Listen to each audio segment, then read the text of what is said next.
Irridu ekonomija moderna li tkun imsejsa fuq setturi b'valur miżjud biex il-ġid li jinħoloq tas-sew jasal għand kulħadd.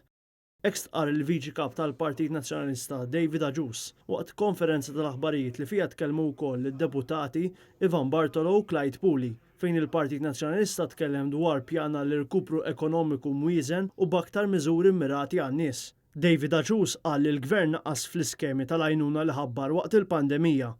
Huwa qal li ma nistgħux nibqgħu nkabru d-distakk bejn l-għani u l-fqir u minflok irdu noħolqu aktar xogħol ta' kwalità.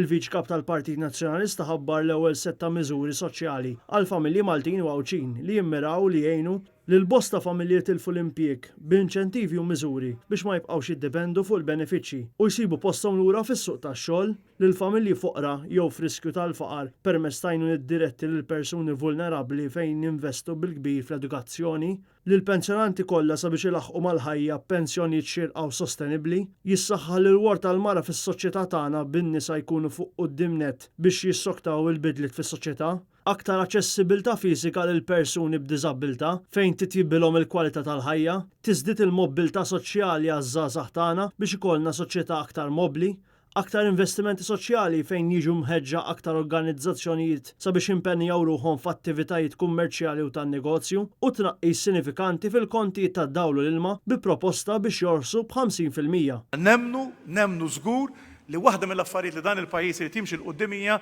billi ikollu politika għan-nies, billi aħna nitkellmu man-nies, inkunu viċin in-nies, inkunu tan-nies. U għalhekk iva l-Partit Nazzjonalista qed ikun propożittiv, qed ikun pożittiv għal ġid tal-poplu Malti u Għawċi.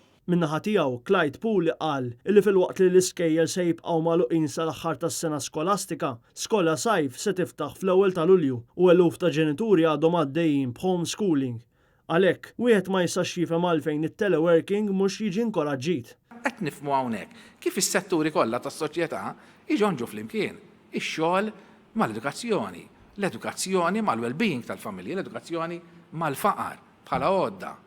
Irid ikollna pjan maħsub fit-tul, ikkonsultat u dialogat ma' kulħadd biex ikollna familji li qed jgħixu tas-sew aħjar. Ivan Bartolo qal li rridu nkunu ċerti li min qed ibati minn telf ta' impjieg ma jaqax fil-faqar jew jitħalla mingħajr il-bżonnijiet bażiċi. Dan meta mir-rapport tal-Eurostat t'Ottubru li għadda jirriżulta li n-numru tal-Maltin f'riskju tal-faqar wara li jirċievu xi benefiċċju soċjali tela l-madwar 90,000 persuna. Għandha tkun ukoll ikkunsidrata kif ħaddiema mill-qutin minn nuqqas ta' xogħol jistgħu jibbenefikaw flimkien mal-benefiċċji soċjali u dawn l-assigurazzjonijiet jistgħu jgħinu jipprevenu li wieħed jaqa' fil-faqar fi żminijiet fejn ikunu qed jgħaddu minn perjodu ta' nuqqas ta' xogħol.